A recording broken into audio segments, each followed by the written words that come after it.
Hello मोर मरমৰ ছাত্ৰ ছাত্ৰী তথা পঢ়ুৱৈ বন্ধু বান্ধৱীসকল মই শফিউল্লাহ খান আকবাৰ স্বাগতম জনাইছো এছামিছ মিডিয়াম ইউটিউব চেনেললৈ সো লাষ্ট ভিডিওত আমি ক্লাস 10 জেনাৰেল সায়েন্সৰ চেপ্টাৰ 10 পঢ়াৰ প্ৰতিফলন আৰু প্ৰতিহৰণ কমপ্লিট কৰিছো মানে বহুত কেইটা পাৰ্ট হিচাপে আমি কমপ্লিট কৰিছো আৰু লাষ্ট ভিডিওত প্ৰতিহৰণৰ বিষয়ে আমি আলোচনা কৰিছিলো কিন্তু আজি আমি নতুন কিছু বস্তু আলোচনা কৰিব গৈ আছো কাৰণ বৰ্তমান সময়ত সেবা বোৰ্ডৰ আন্ডাৰত যিমান কেইখন বিদ্যালয় আছে অসমত বতকৰো সকলোতে হাফ ইয়াৰলি এক্সামিনেশন পাৰ হৈ গৈছে এটা হাফ ইয়াৰলি এক্সামিনেশন পাৰ হোৱাৰ পিছত ক্লাস 10 ৰ জেনাৰেল সায়েন্সৰ যিমানখিনি আমাৰ সিলেবাস আছে আমি যিমান পাৰো হিমান হনকালে এইখিনি বস্তুৰ ওপৰত আলোচনা কৰিবলৈ চেষ্টা কৰিম যাতে আমাৰ ছাত্ৰ ছাত্ৰীসকলে ক্লাছত যিমানখিনি তেওঁলোকে পঢ়িব নাইবা যিমানখিনি কনফিউজ থাকিব সেই বস্তুখিনি যাতে দুটা বস্তু একেলগে সমানভাৱে আমি শিকাই যাব পাৰো যে ক্লাছত ক্লাস কৰিলে যদি কিবা বস্তু ডাউট আছে আমাৰ ভিডিওৰ জৰিয়তে বস্তুখিনি ক্লিয়াৰ কৰি ললে নাইবা ভিডিওত যদি আমি কিবা বস্তু এক্সট্ৰা কৈ শিকাইছো সেইখিনিৰ ভিতৰত যদি কিবা ডাউট থাকে ক্লাস টিচাৰৰ সৈতে যদি আলোচনা কৰি সেইখিনি বস্তু ক্লিয়াৰ কৰি ল'ব পাৰে দ্যাট মিন্স নিশ্চয় আপোনালোকৰ বহুতখিনি উপকাৰ হ'ব বুলি আমি ভাবো আৰু সেই হেতুকে ক্লাস 10 জেনাৰেল সায়েন্সৰ হাফ ইয়াৰলিৰ পিছৰ সিলেবাস হিচাপে কেমিস্ট্ৰি পাৰ্টৰ পৰা আমাৰ দুটা চেপ্টাৰ আমাৰ থাকিব এটা হৈছে কি আমাৰ থাৰ্ড চেপ্টাৰ যেটো ধাতু আৰু অধাতু আৰু ফোৰ্থ চেপ্টাৰ আছে কি কাৰ্বন আৰু ইয়াৰ যৌগ তেন্তে আজি আমি আলোচনা কৰিব গৈ আছো থাৰ্ড যেটো চেপ্টাৰ দি আছে ক্লাস 10 জেনাৰেল সায়েন্সৰ থাৰ্ড চেপ্টাৰ ধাতু আৰু অধাতুৰ বিষয়ে যে মেটেল এণ্ড নন মেটেল আজি আমি আলোচনা কৰিম metal and non metal viva ধাতু আৰু অধাতুৰ বিষয়ে এটা ওয়াৰ্ড হিচাপে যদি আমি কব যাও ওয়াৰ্ড হিচাপে পাইছো কি ধাতু আৰু অধাতু ধাতুৰতে অ এটা লগ লগাই দিছে অ সাধাৰণতে আমি কি বিপৰীতাৰ্থক শব্দৰ সৈতে আমি লগাই কিনে বিপৰীত শব্দ কিটা বনাও মানে আমি যদি বুজি পাও কি ধাতু কি তেতিয়াs তাতকৈ অলপ বেলেগ কি হ'ব উল্টা বিলাক কি হ'ব অধাতু হ'ব তেন্তে যদি আপুনি এছামিছ মিডিয়াম চেনেলটো সাবস্ক্রাইব কৰিছে নাইবা প্ৰথমৰ পৰাই যদি আপুনি এছামিছ মিডিয়াম ইউটিউব চেনেলৰ ভিডিওসমূহ চাই আছে যে কেমিস্ট্ৰি পাৰ্টৰ কাৰণে আমি এটা কনসেপ্ট প্ৰাইমাৰী কনসেপ্ট কেমিস্ট্ৰি পঢ়িবলৈ গলে কি বস্তু আমি জানিব লাগিব তাৰ বিষয়ে এটা ডেডিকেটেড ভিডিও আমি অলৰেডি পাবলিশ কৰিছো তাৰ লিংক আমি ভিডিও ডেসক্ৰিপচনত দি দিছো তাৰপৰা আপুনি ভিডিওটো চাই লওক নাইবা আমাৰ আইবটো মত দিয়া আছে তাৰপৰা আপুনি চাই লওক আৰু তাৰ পিছত আপুনি এই ভিডিওটো চাওক কাৰণ সেই ভিডিওত আমি আলোচনা কৰিছো কি যে পৰ্যাবৃত্ত তালিকাখন কি মৌল কি যৌগ কি যোজ্যতা কি নাইবা কোৰ ধাতু কি অধাতু কি সেই গোটেইখিনি বস্তু আমি আলোচনা কৰিছো আৰু সেইখিনি বস্তু আপুনি চোৱা বুলি ধৰি লৈ আমি আজি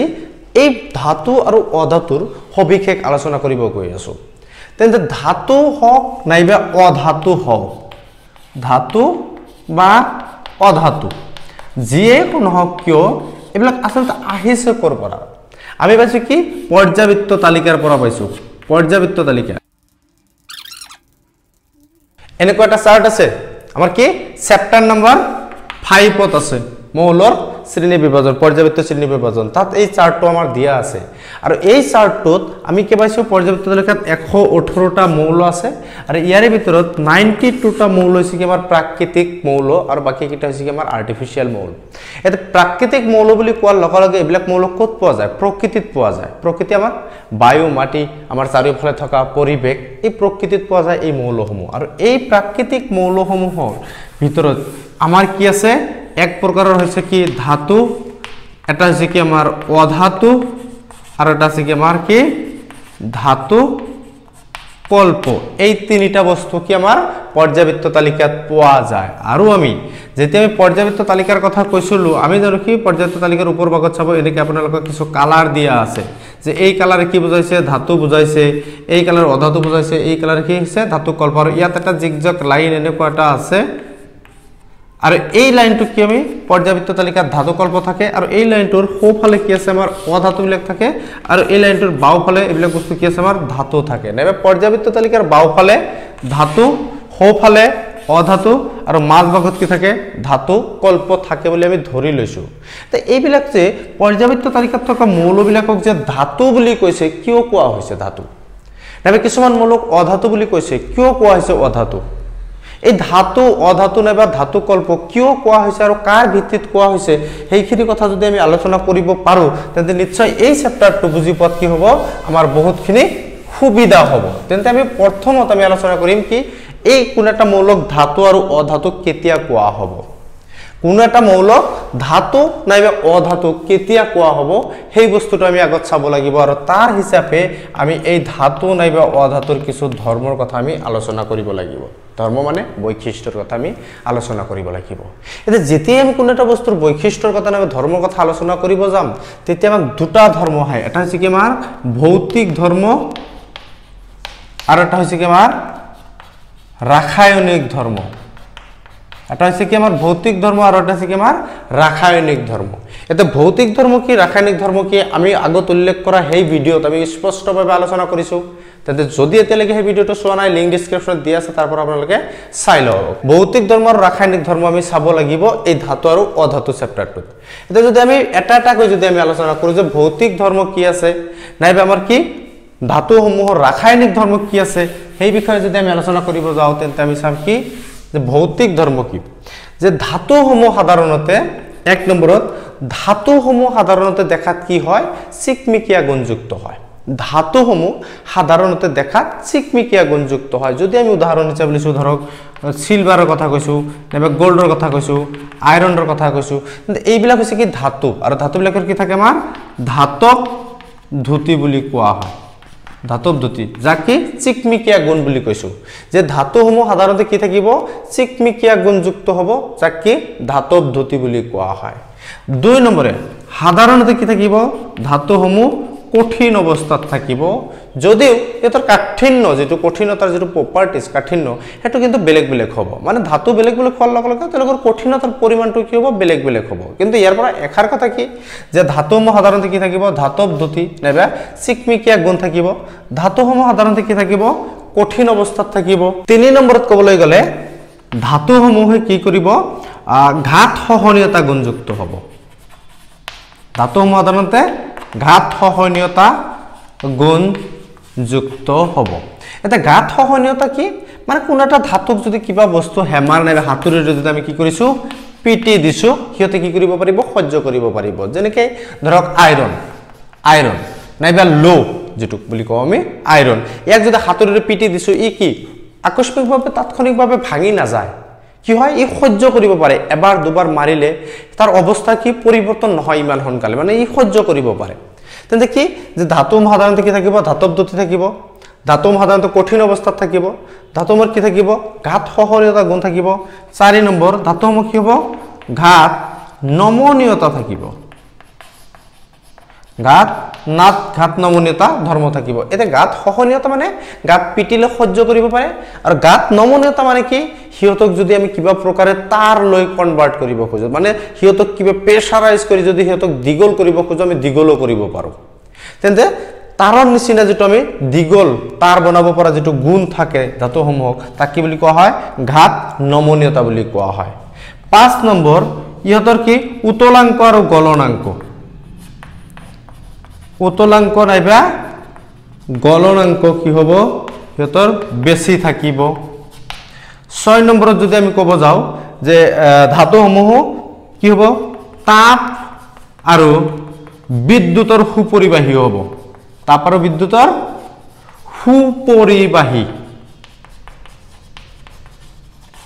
এটা সুপৰিবাহী আৰু ইয়াৰ এটা অপোজিট ওয়াৰ্ড আছে কি কুপৰিবাহী মানে যদি আমি ক'ব যাও কি যে ধাতুসমূহ সাধাৰণতে কি হ'ব ধাতব ধুতি মানে চিকমিকিয়া গুণ থাকিব ধাতুসমূহ কি থাকিব কঠিন অৱস্থাত থাকিব সাধাৰণতে ধাতুসমূহ কি থাকিব ঘাত সহনীয়তা গুণ থাকিব ধাতুসমূহৰ ঘাত নমনীয়তা গুণ থাকিব ধাতু সাধাৰণতে উতলাংক নাইবা গলনাংক যথেষ্ট বেছি থাকিব ধাতুসমূহ কি থাকিব বিদ্যুৎ আৰু তাপৰ কি থাকিব সুপৰিবাহী হ'ব আৰু যদি আমি ক'ব যাও নম্বৰ 7 ত আমি ক'ব পাৰো কি ইহতৰ নিনাদি গুণযুক্ত হ'ব এতে নিনাদি গুণ কি যদি কোনো এটা ধাতুক বেলেগ এটা ধাতুৰে মৰিয়াই দিয়া হৈছে কোবাই দিয়া হৈছে নাইবা যদি আমাৰ হাতৰ পৰা যদি ধাতুৰ বস্তুটো পৰি গৈছে তাতে টং টিং টাং কিবা কিবা শব্দ এটা হয় এই শব্দটো কি বুলি কোৱা হয় আমাক সনৰাস প্ৰপাৰ্টি নাইবা কি নিনাদি গুণযুক্ত তেন্তে ধাতু এটাক আইডেন্টিফাই কৰিবলৈ হলে আমি যে কৈছো কই পৰ্যাবৃত্ত তালিকাত থকা মৌলসমূহ কি কিছুমানক ধাতু কিছুমানক অধাতু কিছুমানক ধাতু কল্প বুলি কোৱা হ'ব তেন্তে কোনবিলাকক ধাতু বুলি কোৱা হ'ব যাৰ এইবিলাক প্ৰপাৰ্টি আছে এই প্ৰপাৰ্টিবিলাক আছে কি কি যে ধাতুসমূহৰ কি থাকিব লাগিব ধাতব ধ্ৰুতি মানে চিকমিকিয়া গুণ থাকিব লাগিব তেতিয়া কি বুলি কোৱা হ'ব ধাতু যদি কঠিন অৱস্থাত থাকে কঠিন কিন্তু কঠিনতা বেলেগ বেলেগ যদি কঠিন অৱস্থাত থাকে তেতিয়া তাক ধাতু বুলি কোৱা হ'ব গাত সহনীয়তা গাত নমনীয়তা উতলাংক নাইবা গলনাংক যথেষ্ট বেছি থাকিব লাগিব বিদ্যুৎ আৰু তাপৰ সুপৰিবাহী হ'ব লাগিব নাইবা ঋণাদি গুণযুক্ত হ'ব লাগিব তেতিয়া কি কোনো এটা মৌলক কি বুলি ক'ব পাৰিম আমি ধাতু বুলি ক'ব পাৰিম আৰু যদি এইবিলাক প্ৰপাৰ্টি যদি নেথাকে তেতিয়া তাক কি বুলি কোৱা হ'ব অধাতু বুলি কোৱা হ'ব কি কৈছো যদি এই প্ৰপাৰ্টি বিলাক থাকে তেতিয়া তাক কি বুলি কোৱা হয় ধাতু বুলি কোৱা হয় আৰু যদি এই প্ৰপাৰ্টি বিলাক যদি নেথাকে তেতিয়া তাক কি বুলি কোৱা হ'ব অধাতু বুলি কোৱা হ'ব তেন্তে যদি পৰীক্ষাত দেখি ধাতুসমূহৰ ভৌতিক গুণসমূহ উল্লেখ কৰা নাইবা ধাতুৰ কিছু ভৌতিক বৈশিষ্ট্য উল্লেখ কৰা তেন্তে আমি এইবিলাক কিন্তু লিখিব লাগিব কিন্তু ইয়াতে এখাৰ কথা কিন্তু আমি উল্লেখ কৰিব লাগিব কি যে আমি যে বাৰে বাৰে কৈ আছো কি যে এইবিলাক ধাতুৰ প্ৰপাৰ্টি আৰু এইবিলাক প্ৰপাৰ্টি নাথাকে তেতিয়া তাক কি বুলি কোৱা হ'ব অধাতু বুলি কোৱা হ'ব কিন্তু আমাৰ পৰ্যায়বৃত্ত তালিকাত প্ৰতিবিধ ধাতুই এইকেইটা ধৰ্ম মানি চলেনে তেবে আমাৰ পৰ্যায়বৃত্ত তালিকাত থকা অধাতুসমূহে এই যিমান কেইটা আমি প্ৰপাৰ্টিৰ কথা কৈছো এই গোটেইকেইটা এটাও মানি নচলেনে কিন্তু আমি স্পষ্টভাৱে ক'ব লাগিব কি যে কেমিষ্ট্ৰিত ব্যতিক্ৰম ধৰ্ম আটাইতকৈ বেছি কাৰণ আমি যেতিয়া ধাতুৰ প্ৰপাৰ্টি পঢ়িছো তাত কি আছে বেছিভাগ অধাতুয়েও কি কৰে এনেকুৱা কিছু প্ৰপাৰ্টি মানি চলে কিছুমান ধাতুৰ প্ৰপাৰ্টিৰ কথা পঢ়িছো কিন্তু কিছুমান ধাতু আছে যে নিজেই হেবিলাক প্ৰপাৰ্টি মানি নচলে তেন্তে যেতিয়াই আমি দেখা পাম যে কৈছো কি ধাতব ধ্ৰুতিৰ কথা কৈছো কি ধাতব ধ্ৰুতিৰ কথা কৈছো আমি ধাতুসমূহ সাধাৰণতে কি থাকে আমাৰ ধাতব ধ্ৰুতি থাকে ধাতুসমূহৰ সাধাৰণতে ধাতব ধ্ৰুতি থাকে কিন্তু আয়োডিনৰ ক্ষেত্ৰত কি আয়োডিন অধাতু আমাৰ অধাতু ই অধাতু হোৱাৰ পিছতো কি থাকে ইয়াৰ ধাতব ধ্ৰুতি থাকে তেন্তে ইটো আসলতে অধাতু সেই হিচাপত কি ইয়াৰ ধাতব ধ্ৰুতি থাকিব নালাগিছিল কিন্তু নহয় আয়োডিন যদিও অধাতু ইয়াৰ কি থাকিব আমাৰ ধাতব ধ্ৰুতি থাকিব যদি আমি কওঁ কি যে ধাতুসমূহ সাধাৰণতে কি থাকে আমাৰ কঠিন অৱস্থাত থাকে ধাতুসমূহ সাধাৰণতে কঠিন অৱস্থাত থাকে কিন্তু যদি আমি পৰ্যায়বৃত্ত তালিকাৰ 1 নং বৰ্গত যদি চাও সোডিয়ামৰ কথা ক'ব পাৰো নাইবা পটাছিয়ামৰ কথা ক'ব পাৰো ৰুবিডিয়াম সিজিয়াম ফ্ৰেঞ্চিয়াম এইবিলাকৰ কথা আমি ক'ব পাৰো এইবিলাক ধাতু কি বুলি কোৱা হয় ক্ষাৰ ধাতু বুলি কোৱা হয় ক্ষাৰ ধাতু তেন্তে আমি জানো ধাতুসমূহ সাধাৰণতে কঠিন কিন্তু এই ক্ষাৰ ধাতুসমূহ কি থাকে আমাৰ কোমল অৱস্থাত থাকে কোনো ব্লেড নাইবা কটাৰীৰে কি কৰিব পাৰো আমি এইবিলাক বস্তুক আমি অনায়াসে কাটিব পাৰো ধাতু যেনেকৈ ধৰক আইৰন Fe আইৰন ই ধাতু ই কঠিন অৱস্থাত আছে ক্ষাৰ ধাতু সোডিয়াম পটাছিয়াম এইবিলাক কি কোমল অৱস্থাত আছে সেইকাৰণে আমি কৈছো কি ভৌতিক প্ৰপাৰ্টি যিবিলাক আমি আলোচনা কৰাছো গোটেইকিটা কি আমাৰ প্ৰতিটো ধাতু নাইবা প্ৰতিটো অধাতুই আমাৰ কি ঠিকমতে মানি চলিব নোৱাৰে কাৰণ এইটো হৈছে কি আমাৰ ভৌতিক প্ৰপাৰ্টি আমি যিমানখিনি চকুৰে চাব পাৰো আমি নাইবা আমি বাহ্যিক দৃষ্টিকোণৰ পৰা যদি আমি চাব পাৰো সেইখিনি বস্তু আমাৰ হিমানখিনি শুদ্ধ ৰূপত উপস্থাপন কৰাটো সম্ভৱ নহয় তাৰ পিছত নাইবা কৈছো কি আমি যে ধাতব ধ্ৰুতিৰ কথা কলো উদাহৰণ হিচাপে কঠিনতাৰ কথা কলো আমি জানো কি ধাতুসমূহ সাধাৰণতে কি হয় ধাতুৰ উতলাংক নাইবা গলনাংক কি হয় বেছি হয় আমি আগতে উল্লেখ কৰিছো কি ধাতুসমূহৰ উতলাংক নাইবা গলনাংক কি হয় আমাৰ বেছি হয় কিন্তু যদি আমি কি ক'ব যাও গেলিয়ামৰ কথা ক'ব যাও গেলিয়াম নাইবা কি ক'ব পাৰো আমি সিজিয়ামৰ কথা ক'ব পাৰো গেলিয়াম সিজিয়াম এইবিলাক কি আমাৰ ধাতু এই দুটা হৈছে কি আমাৰ ধাতু কিন্তু ইহঁতৰ কি আমাৰ গলনাংক উতলাংক একেবাৰে কি আছে আমাৰ কম অৱস্থাত আছে আমি ক'ব নোৱাৰো ঠিক মতে আমি ক'ব নোৱাৰো যে ধাতু হল বুলি যে ধাতব ধ্ৰুতি থাকিব তেনেকুৱা কথা নহয় আয়োডিনৰ কি আছে ধাতব ধ্ৰুতি আছে ধাতু হল বুলি যে ইহঁতৰ গলনাংক উতলাংক যথেষ্ট বেছি হ'ব তেনেকুৱা কোনো কথা নাই কাৰণ গেলিয়াম সিজিয়ামৰ কথা পাইছো ইহঁতৰ কি গলনাংক বহুত কম আছে উতলাংক বহুত কম আছে ধাতু হলে যে কঠিন অৱস্থাত থাকিব লাগিব তেনেকুৱা কোনো কথা নহয় ক্ষাৰ ধাতুবিলাক কি আছে আমাৰ কোমল অৱস্থাত আছে আমি কৈছো কি ধাতুসমূহ সাধাৰণতে কি হয় সুপৰিবাহী কাৰ তাপ নাইবা কি হয় আমাৰ বিদ্যুতৰ হয় তাপ নাইবা বিদ্যুতৰ সুপৰিবাহী হয় ধাতুসমূহ তেন্তে অধাতুসমূহে কি হ'ব আমাৰ তাপ আৰু বিদ্যুতৰ সুপৰিবাহী হ'ব নোৱাৰিব কিন্তু ইয়াত চাওক যে সুপৰিবাহী তাপ নাইবা বিদ্যুতৰ যে আমি জানো কি কাৰ্বন কি আমাৰ অধাতু এটা কাৰ্বন অধাতু হলে ইয়াৰ বহু ৰূপ আছে বহুত কেইটা ৰূপ আছে আৰু তাৰ ভিতৰত এটা আছে কি ডায়মণ্ড আৰু এটা আছে কি আমাৰ গ্ৰেফাইট ইহঁতক বহু ৰূপ বুলি কোৱা হয় যে কাৰ্বনৰ বেলেগ বেলেগ এটা ৰূপ এই যে গ্ৰেফাইট দি আছে কাৰ্বন অধাতু দ্যাট মিন্স গ্ৰেফাইটটো কি হ'ব আমাৰ অধাতু হলে বিদ্যুতৰ সুপৰিবাহী নহয় কিন্তু গ্ৰেফাইট কি হয় আমাৰ বিদ্যুতৰ সুপৰিবাহী হয় আমি পাইছো কি আর একটা এফেলে পাইছিল কি কঠিন অবস্থা থাকে, ধাতুসমূহ কঠিন অবস্থা থাকে, কিন্তু কার্বন রেটা এলোট্রপস ডায়মন্ড ই পৃথিবীর ভিতৰত আটাইতকৈ কঠিন পদাৰ্থ, ই পৃথিবীৰ ভিতৰত আটাইতকৈ কঠিন পদাৰ্থ আছে। কিন্তু আমি ডাইৰেক্ট তেনেকৈ আমি ক'ব নোৱাৰো যে কাৰ কি হ'ব কি নহ'ব। ভৌতিক ধৰ্মৰ জৰিয়তে আমি ইমানখিনি কথা স্পষ্টভাৱে ক'ব নোৱাৰো। আৰু যেতিয়া আমি ভৌতিক ধৰ্মৰ জৰিয়তে কোনো এটা ধাতুৰ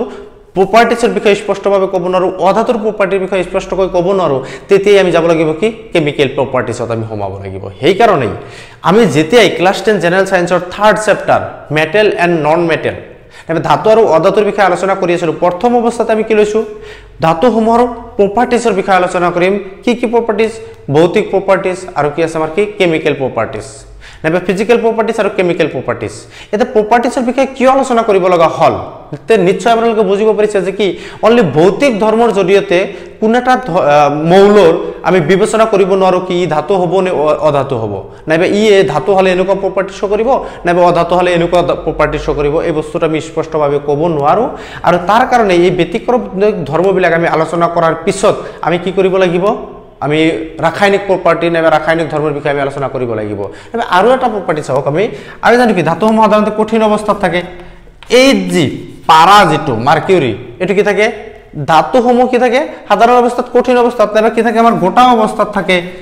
গোটা অৱস্থাত থাকে। কিন্তু এই যিটো এই যি পাৰা ই ধাতু হোৱাৰ পিছতো ৰুম টেম্পাৰেচাৰত কি থাকে জুলীয়া অৱস্থাত থাকে। তেন্তে আমি কেনেকৈ ডিফাইন কৰিব পাৰিম ভৌতিক প্ৰপাৰ্টিৰ জৰিয়তে? আমি নোৱাৰো। ভৌতিক প্ৰপাৰ্টিৰ জৰিয়তে ধাতু কি অধাতু কি নাইবা ধাতুকল্প কি আমি কেতিয়াও আমি ডিফাইন কৰিব নোৱাৰো। আৰু সেইকাৰণে আমি আলোচনা কৰিব লাগিব কি ৰাসায়নিক ধৰ্ম কি, নাইবা ধাতু আৰু অধাতুৰ কিছু ৰাসায়নিক ধৰ্মৰ বিষয়ে আমি আলোচনা কৰিব লাগিব। এতিয়া ধাতুসমূহৰ ৰাসায়নিক ধৰ্মৰ ভিতৰত আমি প্ৰথমত চাব লাগিব কি ৰিয়েকশ্যন উইথ অক্সিজেন। ধাতুসমূহৰ ৰাসায়নিক ধৰ্মৰ বিষয়ে আমি প্ৰথমত চাব লাগিব কি ৰিয়েকশ্যন উইথ অক্সিজেন। ধাতুৱে অক্সিজেনৰ সৈতে কিদৰে বিক্ৰিয়া কৰে। এতিয়া যিকোনো ধাতু যদি কি আহে আমাৰ অক্সিজেনৰ সৈতে বিক্ৰিয়া কৰে, দ্যাট মিন্স সিহঁতে কি কৰিব ধাতব অক্সাইড উৎপন্ন কৰিব,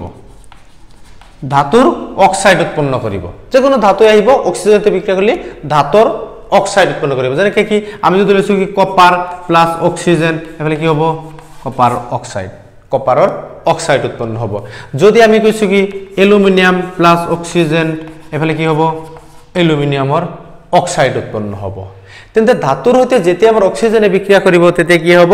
ধাতুৰ অক্সাইড উৎপন্ন হ'ব। তেন্তে ইয়াৰ পৰা আমি এইখিনি বস্তু দুটা উদাহৰণ আমি মনত ৰাখিব লাগিব। নাইবা এই উদাহৰণসমূহ এনেকৈ লিখিলে নহ'ব, কিন্তু ইহঁতক কি কৰিব লাগিব বেলেঞ্চ কৰিব লাগিব। কাৰণ বেলেঞ্চ কৰা বস্তুটো কি আমি ফাৰ্ষ্ট চেপ্টাৰত আমি শিকি আহিছোঁ। যদি আপুনি চোৱা নাই that means Assamese medium YouTube চেনেলত গৈ কিনে আপুনি চাওক যে ক্লাছ 10 জেনেৰেল সায়েন্স চেপ্টাৰ 1, তাত গৈ কিনে আপুনি এই ভিডিঅ'সমূহ আপুনি চাই ল'ব পাৰিব। তেন্তে ধাতুৰ সৈতে অক্সিজেনে বিক্ৰিয়া কৰিলে কি ধাতব অক্সাইড উৎপন্ন হয়।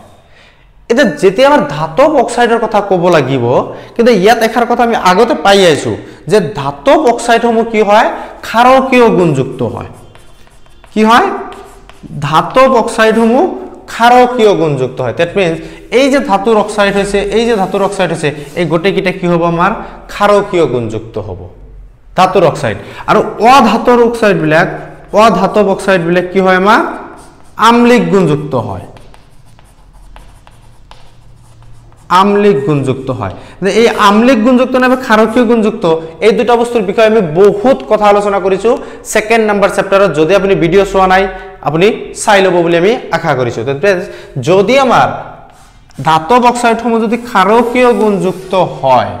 যেতিয়াই আমাৰ এটা ক্ষাৰকীয় গুণযুক্ত Al2O3 কৈছোঁ কি এলুমিনিয়াম অক্সাইড, ই ক্ষাৰকীয় গুণযুক্ত যদি কোনো এচিডৰ সৈতে বিক্ৰিয়া কৰে,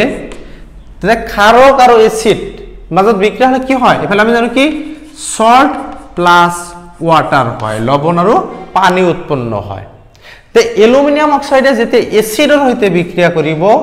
এলুমিনিয়াম অক্সাইড এসিডৰ হৈতে যেনে কথা Al2O3 কি কৰিছে হাইড্ৰক্লোৰিক এসিডৰ হৈতে বিক্ৰিয়া কৰিছে কি কৰিছে এলুমিনিয়াম অক্সাইডে হাইড্ৰক্লোৰিক এসিডৰ হৈতে বিক্ৰিয়া কৰিছে আৰু Al2O3 ই কি কৰিছে সোডিয়াম হাইড্ৰক্সাইডৰ হৈতে বিক্ৰিয়া কৰিছে ই কৈছে কি আমাৰ এক প্ৰকাৰৰ ক্ষাৰ তেন্তে এই দুটা বস্তুৰ পৰা যেতিয়া আলোচনা কৰা হ'ব যে এই এলুমিনিয়াম অক্সাইড যেতিয়া ধাতুৰ হৈতে বিক্ৰিয়া কৰিব এই গৈকেনে কি কৰিব ইয়াৰ পৰা অক্সিজেন আৰু এই গৈকেনে কি কৰিব H2O হ'ব আৰু এলুমিনিয়াম আৰু ক্লোৰিন মিলি কিনে Al2Cl3 এলুমিনিয়াম ক্লোৰাইড উৎপন্ন হ'ব দ্যাট মিন্স এলুমিনিয়াম ক্লোৰাইড হৈছে কি আমাৰ সল্ট এটা হৈছে কি পানী as it is aluminum oxide যেতে কি হ'ব আমাৰ সোডিয়াম হাইড্ৰক্সাইডৰ হতে কৰিব তেতেও কি হ'ব সল্ট প্লাস পানী উৎপন্ন কৰিব তেতে ইয়াত অলপ এটা ব্যতিক্ৰমিক বস্তু আমি কব গৈ আছো সেই কাৰণে এইখিনি বস্তু লিখিলো কি আমি জানো কি যে ধাতৱীয় অক্সাইডসমূহ ক্ষাৰকীয় গুণযুক্ত যদি ক্ষাৰকীয় গুণযুক্ত হয় দ্যাট মিন্স এসিডৰ সৈতে বিক্ৰিয়া কৰিলেহে লৱণ আৰু পানী উৎপন্ন কৰিব ক্ষাৰকীয় ধৰ্ম বিশিষ্ট মৌলই কেৱল আৰু কেৱল মাত্ৰ এসিডৰ সৈতে বিক্ৰিয়া কৰিলেহে লৱণ আৰু পানী উৎপন্ন কৰিব কিন্তু যেতিয়া আমি এলুমিনিয়াম অক্সাইডৰ কথা কৈছো স্পেশালি এলুমিনিয়াম অক্সাইডৰ কথা কৈছো ই যেতিয়া এসিডৰ সৈতে বিক্ৰিয়া কৰে তেতিয়া হি লৱণ আৰু পানী উৎপন্ন কৰে যদি ক্ষাৰৰ সৈতে বিক্ৰিয়া কৰে তথাপি লৱণ আৰু পানী উৎপন্ন কৰে সেই কাৰণে এই এলুমিনিয়াম অক্সাইডক বুলি কোৱা হয় উভধৰ্মী অক্সাইড বুলি কোৱা হয় উভধৰ্মী অক্সাইড এলুমিনিয়াম অক্সাইড তেন্তে এইটো হৈছে কি মোস্ট ইম্পৰ্টেন্ট এটা টপিকস ইয়াৰ পৰা আপোনালোকৰ প্ৰশ্ন কেতিয়া সুধিব পাৰে কি এলুমিনিয়াম অক্সাইডক উভধৰ্মী অক্সাইড বুলি কিয় কোৱা হয় তেন্তে আমি কি ক'ব লাগিব যে এলুমিনিয়াম অক্সাইডে এসিড আৰু ক্ষাৰ উভয়ৰ সৈতে বিক্ৰিয়া কৰি লৱণ আৰু পানী উৎপন্ন কৰে সেই কাৰণে এটা কি বুলি কোৱা হয় উভধৰ্মী অক্সাইড বুলি কোৱা হয় যদি আপুনি লিখিব পৰা নাই ভিডিও পজ মাৰি লিখি লওক নালাগে দিয়া লিখিব কাৰণ অনলি এই চেপ্টাৰৰ নহয় আমাৰ আপোনালোকৰ কাৰণে এটা ওয়েবসাইট আমি বনাইছো এই ওয়েবসাইট দিয়া আছে assamesmedium.com আপুনি গুগলত গৈ কিনে সাৰ্চ কৰক assamese medium অলপ স্ক্ৰল কৰি দেখা পাব তলত লিখা আছে assamesmedium.com ষষ্ঠ মানৰ পৰা দ্বাদশ শ্ৰেণীলৈকে সকলো সমাধান তাত ক্লিক কৰক একেবাৰে ক্লাস 6 ৰ পৰা ক্লাস 12 লৈকে আৰ্টস সায়েন্স কমাৰ্চৰ হৈতে আপোনাৰ মেট্ৰিক পৰীক্ষাৰ কাৰণে ক্লাস 9 8 7 6 ৰ কাৰণে যিমানখিনি সাবজেক্টস দিয়া আছে গোটেই কিটাৰ সমাধান আমি তাত অলৰেডি দিছো তেন্তে ক্লাস 10 ত যাওক সায়েন্সত ক্লিক কৰক ক্লিক কৰাৰ পিছত চ্যাপ্টাৰ 3 ক্লিক কৰক ধাতু অধাতু তাত এই গোটেই বিলাক প্ৰশ্ন উত্তৰ স্পষ্টভাৱে তাত দিয়া আছে আৰু লগতে তাত পিডিএফ ফাইল আমি অলৰেডি দি দিছো তাৰ পৰা আপোনালোকে লৈ কেনে আৰামছে পঢ়িব পাৰিব কিন্তু যদি আপুনি আমাৰ ভিডিও খালি চাই আছে মোবাইলত হেখিনি কিন্তু আপোনাৰ কামত নাহে পেন এন্ড পেপাৰ লৈ কিনে বহি কিনে লিখিব লাগিব কাৰণ এটো পঢ়া আৰু বস্তুটো অলপ মনোযোগৰে চাব লাগিব তেন্তে যদি এতিয়ালৈকে আপোনালোকে আমাৰ ভিডিও চাই আছে আৰু এই ভিডিওৰ পৰা যদি কিছু পৰিমাণে উপকৃত হৈছে তেন্তে আমাৰ চেনেলটো সাবস্ক্ৰাইব কৰিবলৈ নেপাহৰিব আৰু আন আপোনালোকৰ যি বন্ধু বান্ধৱী আছে নাইবা আমাৰ কি আৰ্থিকভাৱে যিবিলাক দুৰৱস্থা আছে ছাত্ৰ ছাত্ৰী যেসকলে কি প্ৰাইভেট টিউচন ল'ব পৰা নাই তেওঁলোকৰ ঘৰত যদি মোবাইল আছে আমাৰ ভিডিওসমূহ চাই কিনে তেওঁলোকে প্ৰাইভেট টিউচন নোলোৱাকৈ এটা ভাল স্কোৰ কৰিব পাৰিব সেইখিনি আমি আশাবাদী আৰু তাৰ কাৰণে আমি কি আপোনাৰ চেষ্টা কৰি আছো আৰু আপোনালোকৰ অলপ সহায়ে কি কৰিব আমাক উৎসাহিত কৰিব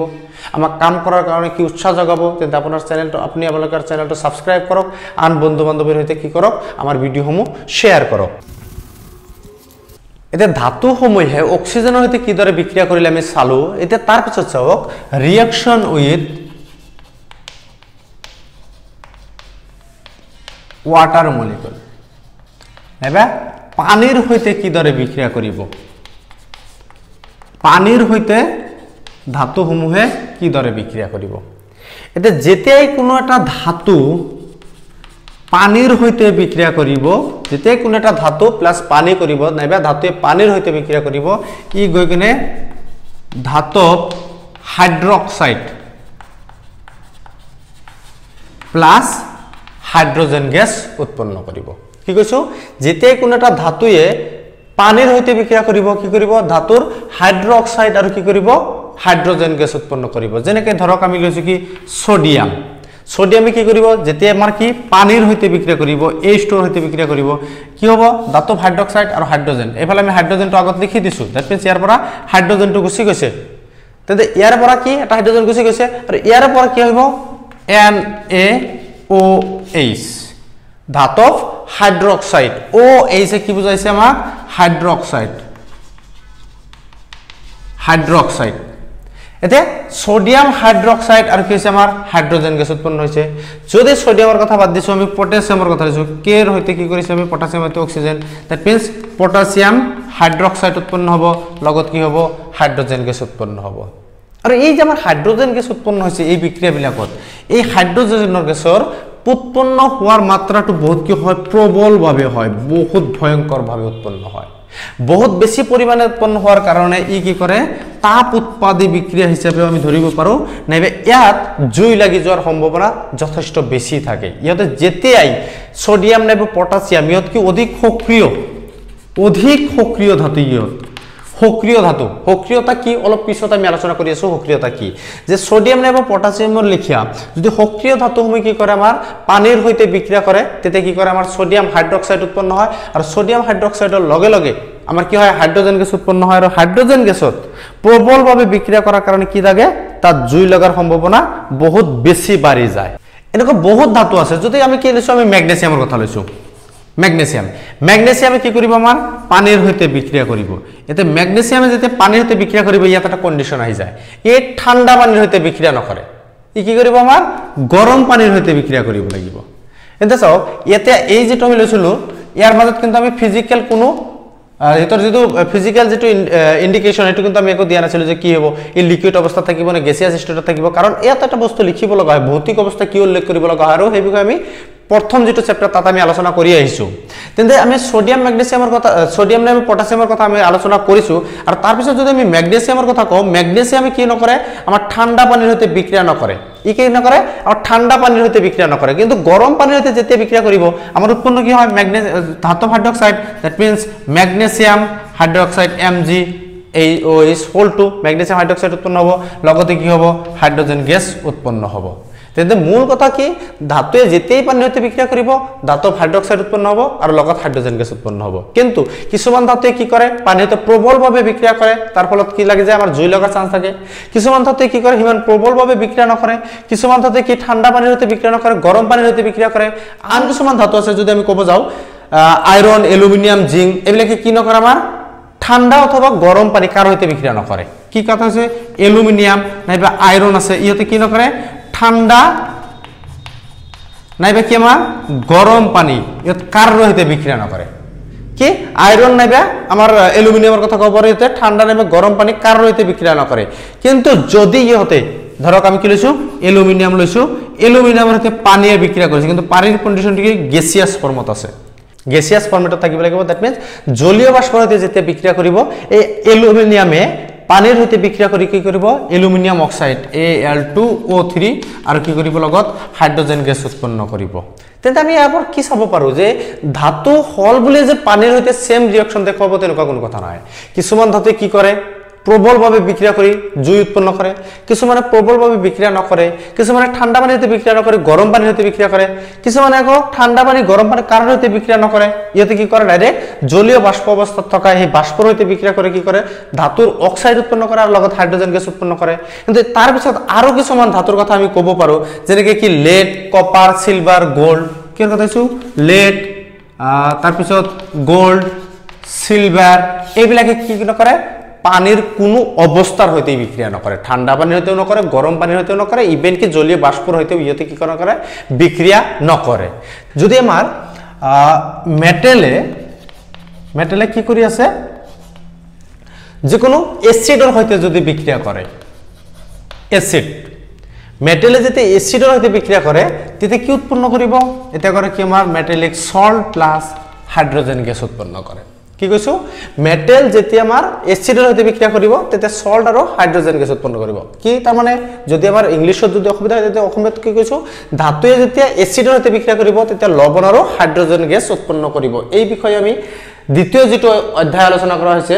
এসিড বেসেস এন্ড সল্টস সেই চ্যাপ্টাৰত আমি বহুত কথা আলোচনা কৰিছো তেন্তে দ্বিতীয় চ্যাপ্টাৰৰ ভিডিও আপোনালোকে তাৰ পৰা চাই ল'ব পাৰিব যদি আমি উদাহৰণ লৈছো মেটেল যিকোনো ধাতু আমি ল'ব পাৰো ধৰি লৈছো কি আমি এলুমিনিয়াম লৈছো কাৰ সৈতে বিক্ৰিয়া কৰিছে ধৰি লো হাইড্ৰক্লোৰিক এসিড এটো হৈছে কি আমাৰ ধাতু দ্যাট মিন্স ইয়াৰ পৰা কি হ'ব সল্ট হ'ব আৰু হাইড্ৰোজেন গ্যাস আমি আগত লিখি লৈছো দ্যাট মিন্স ইয়াৰ পৰা হাইড্ৰোজেন গুচি গল ইয়াত কি আছে এলুমিনিয়াম আৰু ক্লোৰিন মিলি কিনে AlCl3 উৎপন্ন হয় that means aluminum chloride AlCl3 আৰু কি আছে হাইড্ৰোজেন গ্যাস that means এটো হৈছে কি আমাৰ সল্ট এটো হৈছে কি আমাৰ হাইড্ৰোজেন গ্যাস that means যিকোনো ধাতুৱে যেতিয়া এসিডৰ সৈতে বিক্ৰিয়া কৰিব তেতিয়া লৱণ আৰু হাইড্ৰোজেন গ্যাস উৎপন্ন হ'ব কিন্তু যিকোনো এসিড বুলি ক'লে তেতিয়া আমাৰ অলপ ভুল হ'ব কাৰণ কিছু এসিড যেনেকৈ ধৰক HNO3 নাইট্ৰিক এসিডৰ সৈতে যেতিয়া কি হ'ব আমাৰ মেটেলে ৰিঅ্যাকশন কৰিব ধাতুৱে যেতিয়া বিক্ৰিয়া কৰিব তেতিয়া উৎপন্ন হ'ব লগা যেটো হাইড্ৰোজেন গ্যাস এই হাইড্ৰোজেন গ্যাসটো কি হ'ব পানীলৈ কনভাৰ্ট হৈ যাব লগতে এইফালে তো সল্ট আমাৰ হ'বই এটা আমাৰ বেলেগ কথা কিন্তু যেটো আমাৰ নৰমালি যেটা ধাতুৰ হৈতে এসিডে বিক্ৰিয়া কৰে যেটা লবণ আৰু কি হৈছিল হাইড্ৰোজেন গ্যাস হৈছিল কিন্তু যেটা নাইট্ৰিক এসিডৰ হৈতে যেটা ধাতুয়ে বিক্ৰিয়া কৰিব তেতিয়া আমাৰ এই হাইড্ৰোজেনৰ পৰিৱৰ্তে কি হ'ব আমাৰ পানী উৎপন্ন হ'ব কাৰণ কি কাৰণ HNO3 নাইট্ৰিক এসিড ই কি আমাৰ এক প্ৰকাৰৰ জাৰক পদাৰ্থ এতে জাৰক পদাৰ্থৰ কনসেপ্ট আছে না নাই আমি প্রথম চ্যাপ্টার আলোচনা করতে কি কইছো আমি জারণ বিজারণ এই দুই প্রকারের বিক্রিয়া পড়িছিল আর এই জারণ বিজারণ বিক্রিয়া পড়ার সময়ত আমি জারক পদার্থ আর বিজারক পদাৰ্থৰ কথা আমি উল্লেখ কৰিছো মানে ৰাসায়নিক বিক্ৰিয়া এটাই যেটো পদাৰ্থৰ কি হ'ব বিজাৰণ ঘটিব তাক জাৰক পদাৰ্থ বুলি কোৱা হয় আৰ যাৰ জাৰণ ঘটিব তাক বিজাৰক পদাৰ্থ বুলি কোৱা হয় তেন্তে ই এটা আছে কি জাৰক পদাৰ্থ মানে ইয়াৰ কি হ'ব বিজারণ ঘটিব HNO3 এর পর কি হয় অক্সিজেন রিলিজ হৈ যায় That means এই রাসায়নিক বিক্রিয়াটোত আসলে উৎপন্ন হইছিল হাইড্রোজেন গ্যাসই কিন্তু নাইট্রিক অ্যাসিড কি হবে জারক পদার্থ কারণে ই কি করিব এটা অক্সিজেন এৰি দিব আৰু সেই অক্সিজেন লৈ কেনে হাইড্ৰোজেনটো কি হ'ব আমাৰ পানী লৈ পৰিৱৰ্তন হ'ব নাবে H2O লৈ পৰিৱৰ্তন হ'ব যেটো নাইট্ৰোজেন থাকিব এই নাইট্ৰোজেনটো ভাঙি কেনে এটা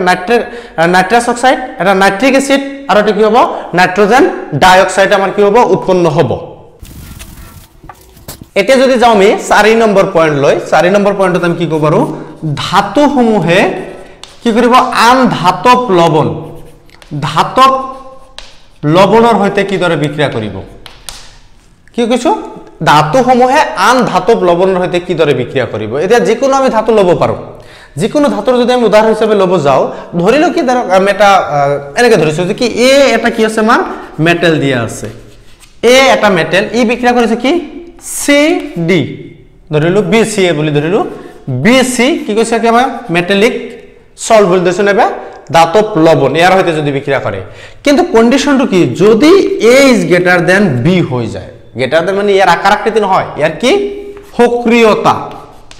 সক্ৰিয়তা অলপ আগতে আমি উল্লেখ কৰিছো সক্ৰিয়তাৰ বিষয়ে অলপ পিছত আমি আলোচনা কৰিম সক্ৰিয়তা মানে ইয়াৰ ৰিএক্টিভিটি যদি আমাৰ বেছি হৈ যায় দ্যাট মিন্স এই A কি কৰিব পাৰিব B ৰিপ্লেস কৰিব পাৰিব দ্যাট মিন্স এ বিৰ পজিশনটো এ ৰিপ্লেস কৰি এ আৰু সি থাকিব প্লাস বি উলাই যাব this is one kind of displacement reaction যাৰ বিষয়ে আমি প্ৰথম চ্যাপ্টাৰত অতি সুন্দৰকৈ আলোচনা কৰা হৈছে ডিসপ্লেসমেন্ট ৰিঅ্যাকশন নাইবা আমাৰ কি অপহৰণ নাইবা প্ৰতিস্থাপন বিক্ৰিয়া কি তাৰ বিষয়ে আলোচনা কৰা হৈছে দ্যাট মিন্স কি ধাতুৱে যেতিয়া আন ধাতব লবণৰ সৈতে বিক্ৰিয়া কৰিব তেতিয়া কি হ'ব প্ৰতিস্থাপন বিক্ৰিয়া হ'ব নাইবা ইয়াক অপহৰণ বিক্ৰিয়াৰ ভিতৰত ধৰা হয় এই যে আমি দুবাৰকৈ লিখিছিলো কি সক্ৰিয়তা এটা সক্ৰিয়তা কি যদি আমি কব যাও সক্ৰিয়তা হৈছে কি ধৰক এজন মানুহৰ শক্তি যদি মোৰ কথা ভাবা হয় যে মই যদি কোনো এজন মানুহ ধৰক দুজন ফ্ৰেন্ড এনেকে হাত ধৰি খোজকাৰি গৈ আছে ধৰিলো কি এ এজন ফ্ৰেন্ড এ আৰু ইয়াত আছে কি এজন মানুহ বি দুজন কি কৰিছে হাত ধৰি এনেকে ৰাস্তা দি খোজকাৰি গৈ আছে সি এজন মানুহ যাৰ আকাৰটো কি আমাৰ অলপ ডাঙৰ সি এতে এই সি যদি পিছফালৰ পৰা আহিকিনে যদি এক যদি হেঁচা মাৰি দিয়ে দ্যাট মিন্স এই হাতখন কি যাব খোল খাই যাব খুব জোরে ঠেলা মারি দিছে এনেকেই ঠেলা মারি দিয়াৰ লগে লগে কি হ'ব হাতখন খোল খাই যাব তেনে যাৰ শক্তি বেছি থাকিব হি কম শক্তিশালী মৌল এটা কি কৰিব পাৰিব তাৰ পৰা গুছাই দিব পাৰিব এই যে শক্তিখিনি এই শক্তিক বুলি কোৱা হয় সক্ৰিয়তা আৰু সক্ৰিয়তাৰ টাৰ্মটো কেনেকৈ আমি এনালাইজ বুজিব পাৰো যে মৌল এটাৰ ৰাসায়নিক বিক্ৰিয়া কৰাৰ প্ৰৱণতা হি কিমান সোনকালে বিক্ৰিয়া কৰিব কাৰ প্ৰতি তাৰ ইমানখিনি আসক্তি থাকিব তাৰ মানটো কি বুলি কোৱা হয় সক্ৰিয়তা বুলি কোৱা হয় আৰু ক্লাস 10 জেনাৰেল সায়েন্সৰ পেজ নাম্বাৰ 45 কি দিয়া আছে আমাৰ ৰিএক্টিভিটি সিৰিজ দিয়া আছে কি দিয়া আছে ৰিএক্টিভিটি সিৰিজ নাইবা কি আছে আমাৰ সক্ৰিয়তা শ্ৰেণী এটা দিয়া আছে যত আমি একেবাৰে সিম্পল কথাত ক'ব পাৰো এনেকৈ কি পজ के में ए जी आले हाको मासी गो प्ले हाहि उठा এটা বস্তু আমি লিখিছো কি পজ কে মে এ জি আলে হাকো মাসি গো প্লে এইটো কি আমাৰ রিঅ্যাক্টিভিটি সিরিজ কি potassium sodium calcium magnesium aluminium zinc iron lead hydrogen copper mercury silver gold platinum this is the reactivity series যাৰ কি সক্ৰিয়তা লাহে লাহে কি গৈছে কমি গৈছে দ্যাট মিন্স এইফালে যেটো আছে কি পটাছিয়াম তাৰ পিছত কি আছে সোডিয়াম তাৰ পিছত calcium magnesium aluminium zinc iron lead hydrogen copper silver copper mercury তাৰ পিছত আছে সিলভাৰ গোল্ড প্লাটিনাম এটো যে আমাৰ সক্ৰিয়তা শ্ৰেণী ধাতুৰ সক্ৰিয়তা শ্ৰেণী যে এইটো আটাইতকৈ সক্ৰিয় তাতকৈ অলপ কম এইটো তাতকৈ অলপ কম এইটো তাতকৈ অলপ কম এনেকৈ কি হৈছে আমাৰ সক্ৰিয়তা শ্ৰেণী লাহে লাহে সক্ৰিয়তা কমি গৈছে দ্যাট মিন্স এই ৰাসায়নিক বিক্ৰিয়াটো হ'বলৈ হলে যে ধাতুয়ে ধাতব লৱণৰ পৰা কি দৰে বিক্ৰিয়া ঘটিব এই সক্ৰিয়তা শ্ৰেণীটো আমি মনত ৰাখিব লাগিব আৰু তাৰ কাৰণে এই সেন্টেন্সটো এই ওয়াৰ্ডটো যদি মনত ৰাখিব পৰা যায় পস কে মে এ জি আলে হাকমাসি গবলে এটো একই নহয় জাস্ট এই মৌলবিলাকৰ প্ৰথম লেটাৰটো লৈ কিনে আমি এটা সেন্টেন্স বনাই দিছো পস কে মে এ জি potassium sodium calcium magnesium aluminium zinc iron lead hydrogen copper mercury silver gold platinum একেটা কি সক্রিয়তা শ্রেণী তেন্তে যদি আমি এনেকুৱা এটা বিক্ৰিয়া কৰিছো যে কি ধাতব লৱণ ধৰক এটো লৈছো কি যে সোডিয়াম ক্লোৰাইড লইতে কোনে বিক্ৰিয়া কৰি আছে পটাছিয়ামে বিক্ৰিয়া কৰি আছে সক্ৰিয়তা শ্ৰেণীৰ পৰা আমি কি বুজি পাইছো পটাছিয়ামৰ এনাৰ্জি কি আমাৰ সোডিয়ামত কি আছে বেছি আছে দ্যাট মিন্স এই পটাছিয়ামে সোডিয়ামক ৰিপ্লেস কৰি দিব পাৰিব ইয়াৰ পৰা গুছাই দিয়াৰ লগে লগে পটাছিয়ামে ক্লোৰিনৰ লগত বিক্ৰিয়া কৰিব পটাছিয়াম ক্লোৰাইড প্লাস সোডিয়াম এফালে ৰিপ্লেস হৈ যাব দ্যাট মিন্স অধিক সক্ৰিয় মৌল এটাই কি কৰিব পাৰে তাতকৈ কম সক্ৰিয় মৌলক তাৰ যৌগৰ পৰা বা তাৰ লৱণৰ পৰা কি কৰিব পাৰে অপহাৰিত কৰি দিব পাৰে আৰু এইখিনি বস্তু বুজি পালে দ্যাট মিন্স ধাতু বিলাকে ধাতব লৱণৰ সৈতে কি দৰে বিক্ৰিয়া কৰিব সেই বস্তুখিনি আমি বুজি পাম আৰু সেই বুলিয়ে প্ৰতিটো ধাতুয়ে ধাতব লৱণৰ সৈতে বিক্ৰিয়া কৰিলে যে এজ ইট ইজ বিক্ৰিয়া ঘটিব তেনেকুৱাও কিন্তু কোনো কথা নাই কাৰণ যেতিয়া আমি লাহে লাহে এইবিলাক বস্তু আপগ্ৰেড হৈ থাকিব পঢ়ি থাকিম তেতিয়া আমি বস্তুবিলাক আৰু ভিতৰ ভাগত যাব লাগিব আৰু বহুত বস্তু পঢ়িব লাগিব কাৰণ কেমিষ্ট্ৰি ক্লাস 10 ত যে কেটা টার্ম আছে ফার্স্ট ইয়ার সেকেন্ড ইয়ার তো টার্ম হে একেখিনি আছে আমি ক্লাস 10 ত লিমিটেড বস্তু পঢ়িব লাগিব ফার্স্ট ইয়ার সেকেন্ড ইয়ার গলে ইয়াৰ ডিপলি ইয়াৰ ভিতৰত বহুত কথা আমি জানিব লাগিব হেই বুলি ক্লাস 10 ত যেখিনি বস্তু পঢ়িম গটেইখিনি যে একেবাৰে শুদ্ধ একুৰেট হেটো আমি ক'ব নোৱাৰো কাৰণ বয়স হিচাপে ক্লাস হিচাপে বস্তুবিলাক কি হ'ব আমাৰ ইয়াত এনালাইসিস কৰা হ'ব ঠিক আছে যে ধাতুৰ ৰাসায়নিক বিক্ৰিয়াৰ বিষয়ে আমি আলোচনা কৰি আছো আৰু ধাতুৰ ৰাসায়নিক বিক্ৰিয়া আমি বহুত প্ৰকাৰৰ আলোচনা কৰিলো এতিয়া আমি আলোচনা কৰিব গৈ আছো নম্বৰ 5 হিচাপে আমি ক'ব পাৰো কি যে ধাতুসমূহে অধাতুৰ সৈতে কি দৰে বিক্ৰিয়া কৰে ধাতুসমূহে অধাতুৰ সৈতে কি দৰে বিক্ৰিয়া কৰে এটা তাৰ আগতে এখাৰ কথা আমি সুধিব খুজো যে আমি যিমানখিনি আলোচনা কৰিলো যে ধাতুৰ ভৌতিক ধৰ্ম ধাতুৰ ৰাসায়নিক ধৰ্ম কিন্তু এখাৰ কথা আপোনালোকে ভাবিছে না নাই যে ধাতু কৈ আছো অধাতু কৈ আছো বেলেগ বেলেগ মৌলৰ উদাহৰণ লৈছো আপোনালোকে বুজি পাই আছে কেনেকৈ যে এটো ধাতু এটো অধাতু নিশ্চয় বুজাত অসুবিধা হৈছে নহয় জানো চিন্তাৰ কোনো কাৰণ নাই ৰব অলপ সময় ধৈৰ্য ধৰক আমি আহি আছো ধাতু কি অধাতু কি আমি ডাইৰেক্ট কনক্লুজনত আমি এই বিষয়ে আলোচনা কৰিম তেন্তে অলপ ধৈৰ্য সহকাৰে বহক যদি আপুনি ক্লাস 10 ৰ এজন ছাত্ৰ আৰু কেমিষ্ট্ৰি আপুনি ভালদৰে বুজিব খুজিছে কি কৈছো যদি আপুনি ক্লাস 10 ৰ ছাত্ৰ আৰু কেমিষ্ট্ৰি আপুনি একেবাৰে ইজি বাবদ বুজিব খুজিছে দ্যাট মিন্স আপুনি ভিডিওটো অলপ ধৈৰ্য সহকাৰে বহক ধৈৰ্য সহকাৰে আপুনি চাওক এটা বুজিব পাৰিব আমি কৈছো কি ধাতুয়ে অধাতুৰ সৈতে বিক্ৰিয়া কৰিলে কি হ'ব এটা যদি ধাতু লৈছো কি সোডিয়াম আৰু অধাতু হিচাপে আমি সিলেক্ট কৰিছো কি আমি ক্লোৰিন এটা ধাতু হিচাপে যেতিয়া আমি সোডিয়াম লৈছো অধাতু হিচাপে ক্লোৰিন লৈছো এই দুটাৰ মাজত যদি বিক্ৰিয়া হয় যে সোডিয়ামৰ সৈতে যেতিয়া ক্লোৰিন আহিব আমি জানো কি সোডিয়াম ক্লোৰাইড গঠন হ'ব সোডিয়াম ক্লোৰাইড কি এক প্ৰকাৰৰ লৱণ এটা আমি জানো কি লৱণ উৎপন্ন হ'ব ধাতুয়ে অধাতুৰ সৈতে বিক্ৰিয়া কৰিলে লৱণ উৎপন্ন হ'ব কিন্তু এই লৱণ উৎপন্ন হয় কেনেকৈ সেই কথাখিনি আমি যদি চাব যাও যদি ডিপলি যদি চাব যাও ইয়াত কি হয় আমাৰ আয়ন উৎপন্ন হয় এটা আয়ন কি এখিনি বস্তু আমি আকৌ কৈছো আমি বহুতবাৰ ৰিপিট কৰিছো কি যে কেমিষ্ট্ৰি চেপ্টাৰ আলোচনা কৰাৰ আগতে প্ৰথমত আমি এটা ভিডিও বনাইছো কি কনসেপ্ট অফ কেমিষ্ট্ৰিৰ ধাৰণা নাইবা আমি কেমিষ্ট্ৰি বুজিব পৰাকৈ শিকিব লাগিলে আমি কি বস্তুৰ ওপৰত কনসেপ্ট আমি ৰাখিব লাগিব সেইখিনি কথা আমি বহুত ভালকৈ এটা ভিডিওত আলোচনা কৰিছো লিংক আমি ডেসক্ৰিপচনত দিছো আপুনি চাই লওক প্ৰথমে আপুনি সেই ভিডিওটো খুব মনোযোগেৰে চাওক তাত আমি আলোচনা কৰিছো মৌল কি তাৰপিছত যৌগ কি অণু কি পৰমাণু কি ইলেক্ট্ৰন কি থাকে কেনেকৈ ক্লাস 9 ত আমি অণু পৰমাণুৰ বিষয়ে কি ধাৰণা আমি লৈ আহিছো আৰু সেইখিনি বস্তু ক্লাস 10 ত আমি কোত কেনেকৈ ব্যৱহাৰ কৰিলে ক্লাস 10 ৰ কেমিষ্ট্ৰি পাৰ্ট আমাৰ বুজাৰ কাৰণে ইজি হ'ব সেইখিনি কথা আমি আলোচনা কৰিছো আৰু তাৰ পিছত এই ভিডিওটো আপুনি ভালদৰে বুজি পাৰিব আয়ন আমি পাইছিলো কি আয়ন দুই প্ৰকাৰৰ কেটায়ন আৰু এনায়ন এটা পজিটিভ আৰু এটা কি নেগেটিভ কেনেকৈ গঠন কৰে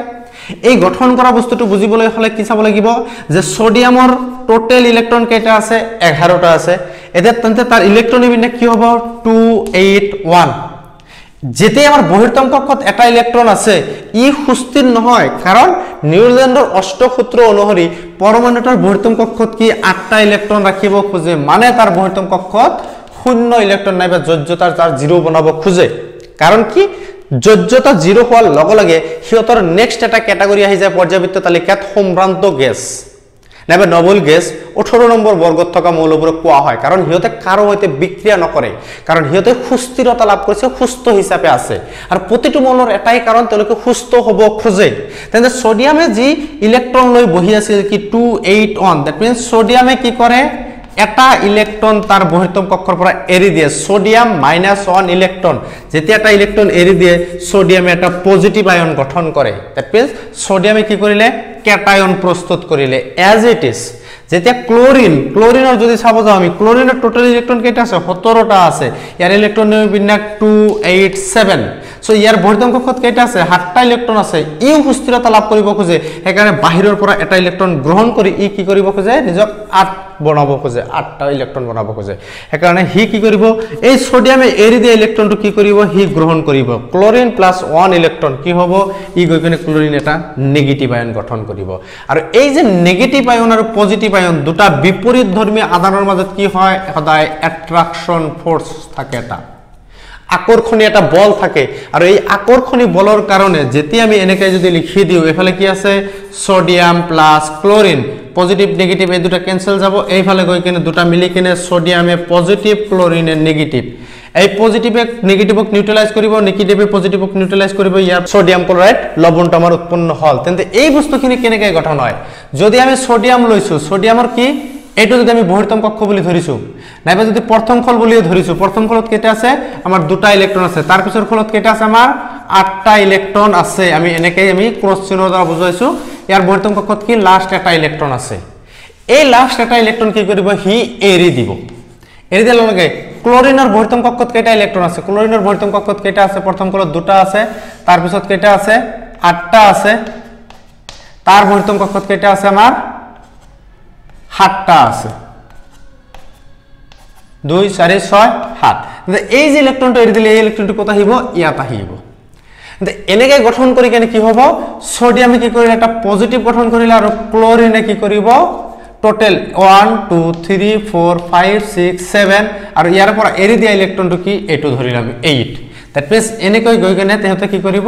সোডিয়াম ক্লোৰাইড লবণ গঠন কৰিব তেন্তে এই যে ধনাত্মক আৰু ঋণাত্মক এই আয়নৰ জৰিয়তে বান্ধ খাই যিবিলাক যৌগ গঠন হয় এইবিলাকক বুলি কোৱা হয় আয়নীয় যৌগ কি নাম আয়নীয় যৌগ বুলি কোৱা হয় নাইবা হেতৰ আন এটা নাম হৈছে কি ইলেক্ট্ৰোজোজি যৌগ এই যে গঠন হল ইলেক্ট্ৰোজোজি যৌগ ক্লাস 10 জেনাৰেল সায়েন্সৰ ছাত্ৰ-ছাত্ৰীৰ কাৰণে এই ইলেক্ট্ৰোজোজি যৌগবিলাকৰ কি কিছু ৰাসায়নিক ধৰ্ম আমি পঢ়িব লাগিব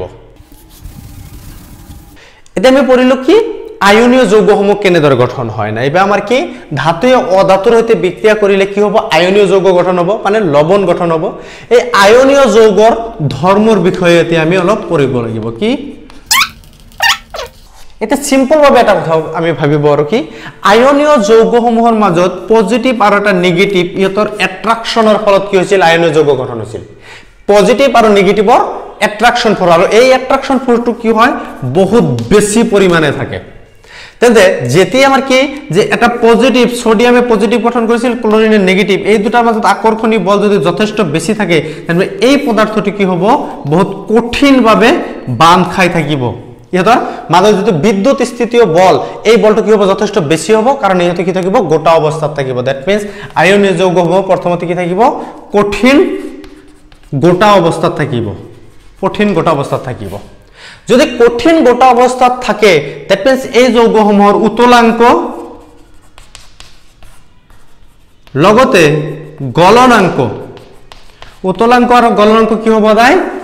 বেছি হ'ব কাৰণ উতলাঙ্ক আৰু গলনাঙ্ক কি কোনো এটা মৌল এনেকুৱা আছে কোনো এটা যৌগ আছে ইয়াক যদি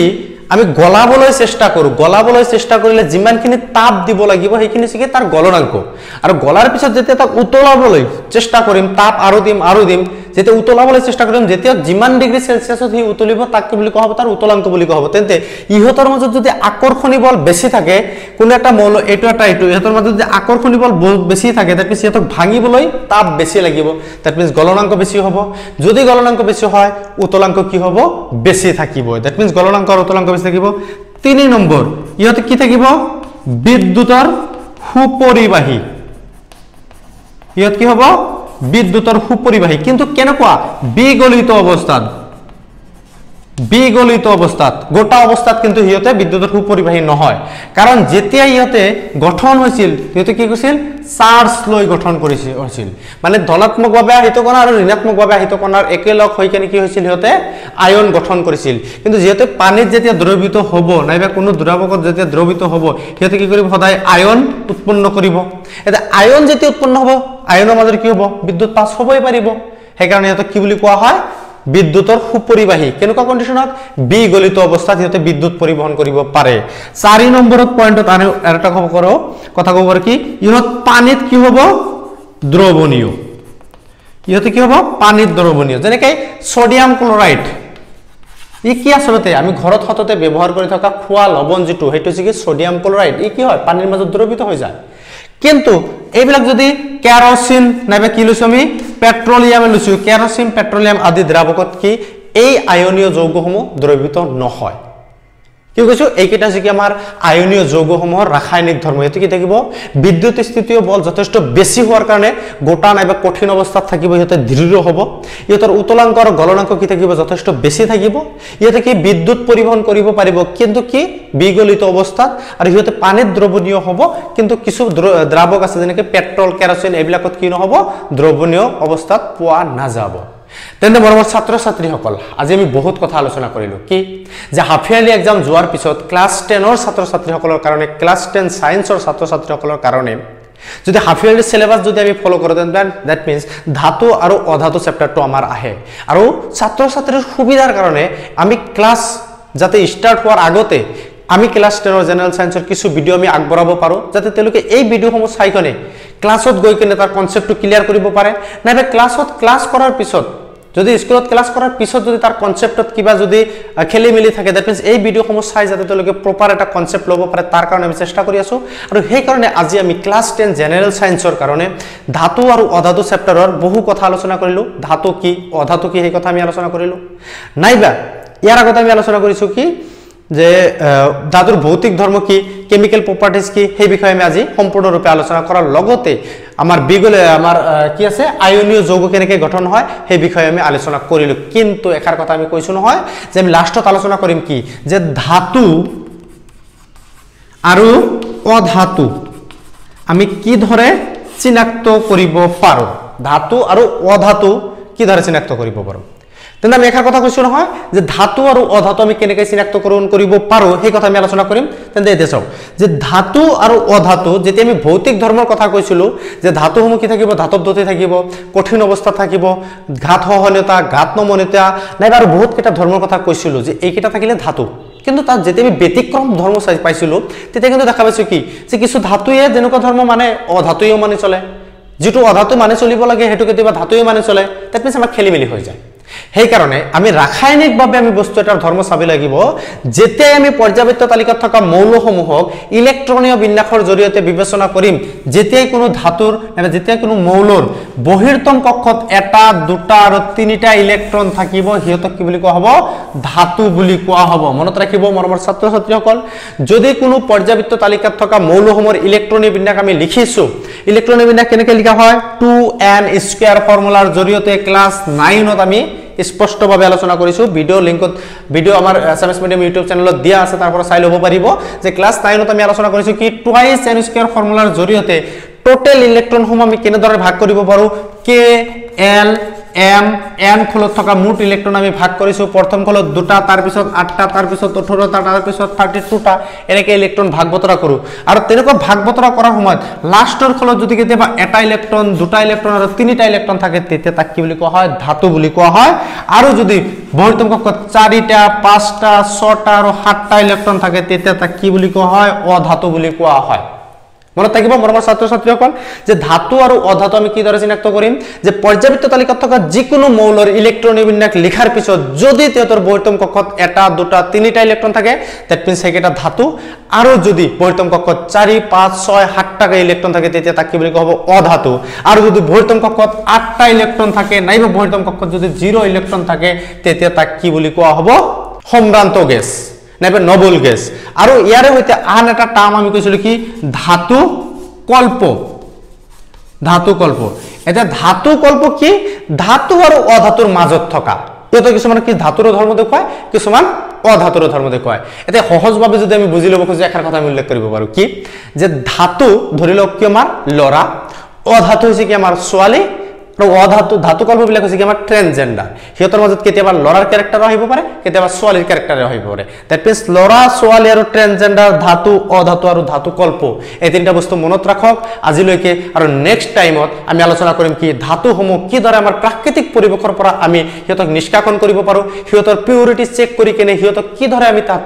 ধাতু আমি মুক্ত অৱস্থালৈ আনো আৰু আমাৰ ব্যৱহাৰৰ উপযোগী কৰি তুলো সেই বিষয়ে আমি আলোচনা কৰিম তেন্তে এতিয়ালৈকে যদি আমাৰ ভিডিও চাই আছিল তেন্তে আমি আশা কৰিম কি আমাৰ ভিডিওসমূহ আন বন্ধু বান্ধৱীৰ সৈতে তোমালোকে শেয়াৰ কৰিবা যাতে হিয়তে উপকৃত হ'ব পাৰে আৰু আমাৰ কষ্টখিনি সাৰ্থক বুলি আমি ভাবিব পাৰো তেন্তে আজিৰ কাৰণে ইয়াতে সামৰিছো ধন্যবাদ